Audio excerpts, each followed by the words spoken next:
Et on peut continuer cette matinale de Géopolitique Profonde. Je suis très content de recevoir le président de l'UPR, François Asselineau. Bonjour, monsieur Asselineau. Merci d'avoir accepté cette invitation. Et comment allez-vous? Bah écoutez, je vais pas si bien que ça parce que j'ai un rhume des foins qui s'est transformé, qui est tombé un peu sur les bronches. Donc, il peut m'arriver de tousser. Mais sinon, à part ça, je vais bien. Et puis, si je me mouche, je vous rassure, je ne mettrai pas le mouchoir sur la table. C'est noté et merci donc doublement merci d'être présent, donc malgré, ce rhume. Avant de pouvoir vous interroger sur, l'actualité qui est extrêmement riche, d'autant plus avec, l'entretien de 3 heures de notre président de la République Emmanuel Macron hier, qui a assumé son bilan et nous a, s'est exprimé de manière assez, lunaire, sur de multiples sujets. Peut-être parler d'une actualité, donc vous avez été chez nos camarades de Tocsin hier. Je crois que vous avez une actualité particulière avec le bon Rudy Rand-Argent Reichstadt. Est-ce que vous pouvez nous en dire un petit peu plus autour de cette actualité? Oh oui, enfin, j'en ai fait, c'est pas non plus, il faut pas non plus en faire des. Mais enfin, c'est quand même important parce que, effectivement, il y a quelque temps de ça, c'était au mois de mars, j'ai fait un tweet qui reprenait les travaux que j'avais découverts sur Internet d'une journaliste indépendante, qui a une carte de journaliste, une jeune femme que je ne connaissais pas du tout. Mais j'ai lu ce document qui m'avait été transmis, elle l'avait publié, elle l'avait rendu public, et qui montrait qu'elle étudiait notamment le cas des fact-checkers, et en particulier celui de Conspiracy Watch. Et j'avais lu son document, j'avais trouvé vraiment très très bien parce que j'y ai retrouvé un peu ce que on nous enseigne à la sortie de l'ENA quand on entre à l'inspection générale des finances, ce que Macron, à l'évidence, a complètement oublié. D'ailleurs, il était un mauvais inspecteur des finances. C'est que normalement, on doit faire des enquêtes le plus poussées possible. Et à chaque fois que ce que l'on avance doit être sourcé de façon incontestable. Voilà. Donc ça, c'est vraiment le travail d'un inspecteur des finances. Et j'avais retrouvé ça dans le travail de Amélie Ismaili, puisque c'est le nom de cette jeune femme, où elle avait montré comment Conspiracy Watch et Rudi Reichstadt, en fait, vivaient sur la bête. La bête, c'est vous et moi, c'est-à-dire des contribuables, vivaient sur fonds publics. La quasi-totalité, d'ailleurs, si j'ai bien compris, de ces ressources étaient des fonds publics. Et il émargeait à différents niveaux, ministère de la Culture, ministère de ci, ministère de l'Intérieur, là, et notamment le fonds Marianne qui avait défrayé la chronique, puisque je vous rappelle que ce fonds avait été créé par Madame Marlène Schiappa suite à l'assassinat de Samuel Paty dans le Val d'Oise. Et donc, il s'agissait de créer un fonds pour lutter contre le terrorisme.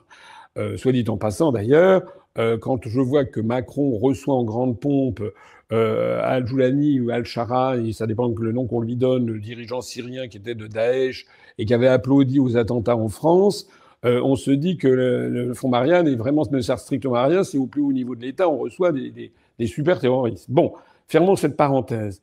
Mais en attendant, ça n'avait aucun rapport avec le travail que fait M. Rudi Reichstadt, qui depuis des années s'est autoproclamé le ministre de la vérité. Voilà. C'est-à-dire qu'il y a une petite camarilla, il y a lui, il y a Julien Pain, il y a Tristan Mendès France, il y a mais je ne sais plus qui encore, il y a des gens comme ça qui se sont autoproclamés les fact-checkers, c'est-à-dire des gens qui vérifient si ce qui est dit par les uns et par les autres est vrai.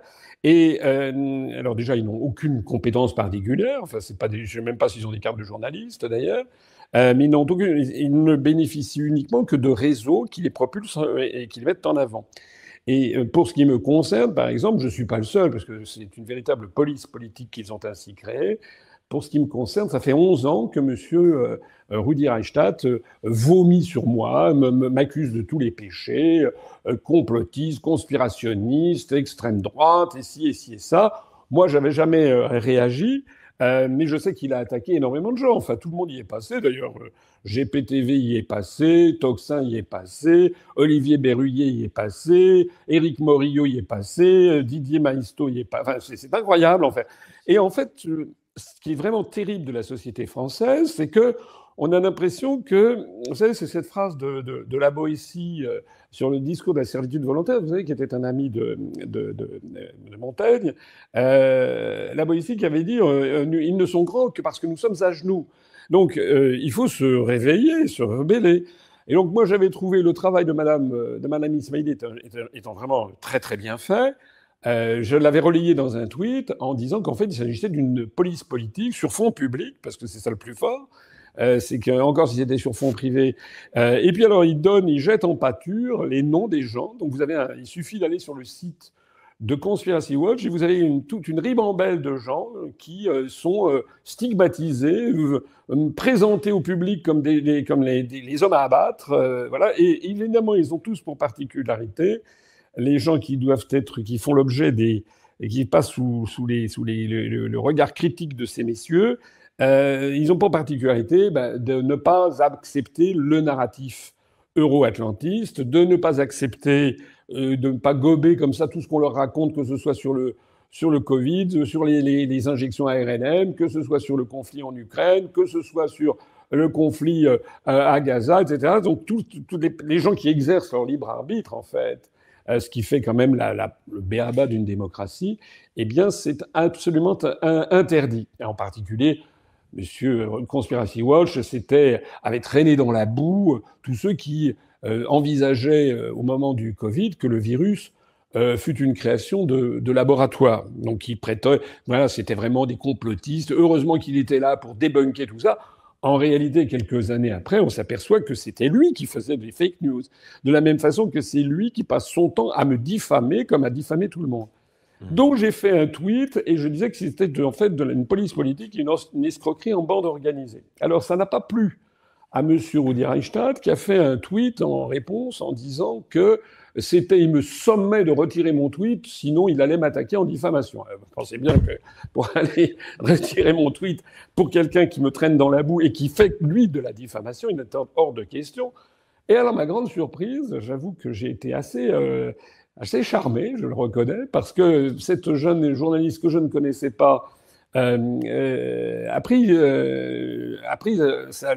intervenue sur Twitter en disant que c'était incroyable que monsieur Rudi Reichstadt veuille prétendre m'attaquer en diffamation et qu'il ne s'occupe pas d'elle, puisque je n'avais fait en fait que relayer les informations d'Amélie Ismaili. Et donc, il n'était pas, c'est tout à fait anormal. Et donc, elle y voyait la preuve qu'en fait, s'il n'osait pas s'attaquer à elle, c'était d'une part parce que ce qu'elle avait fait était tout à fait démontrable et qu'il ne pourrait pas démontrer que c'est faux. Et deuxièmement, que l'objectif de cette plainte, en fait, était de me cracher dessus et un objectif politique. Parce que ce qu'il faut bien comprendre, le schéma de fonctionnement, c'est que ce monsieur, non seulement il a des fonds publics, mais en plus de ça, il est considéré comme vous savez, ce qu'on appelle les PQ dans le jargon des cabinets ministériels, c'est-à-dire les personnalités qualifiées. Donc, il était présent dans le comité de modération de Google, de TikTok, et je crois qu'il l'est toujours. Je crois que Twitter, il en a été viré. Dans toutes les réunions interministérielles où on doit lutter contre on met ce monsieur qui, en fait, a pris une importance dans l'appareil d'État absolument incroyable sans que personne n'ait jamais donné c'est totalement antidémocratique. Et ça va très loin puisqu'il est également consulté, bien sûr, par tous les réseaux auxquels il appartient. Il est consulté par Le Monde, le Libération, bien entendu, etc., etc. Et comme vous le savez, à partir du moment où il y a 2 citations, par exemple, sur quelque chose qu'il lit, vous pouvez l'introduire sur Wikipédia. De telle sorte que ce monsieur, par exemple, ma fiche Wikipédia qui a été complètement salopée, parce que derrière Wikipédia, il y a des services d'influence américains, tout le monde le sait, on pourrait en parler pendant 50 ans, eh bien, sur ma notice Wikipédia, à plusieurs reprises, on entend de la diffamation sur ma personne. Et la meilleure preuve, c'est qu'on cite dans Le Monde M. Rudi Reichstadt, dans ça, il y a M. Rudi Reichstadt. Voilà comment ça fonctionne. C'est un système qui fonctionne en petit comité, qui est auto-référentiel et qui est tragique pour la démocratie française. Voilà. Pardon, monsieur, je suis confus, j'ai garé mon briquet. On a aussi tendance à jouer avec le feu. Google, qui est une création de la CIA.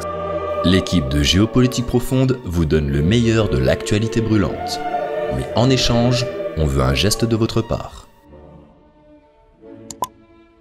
Merci de ce geste d'amour. On vous le rendra. Ravi.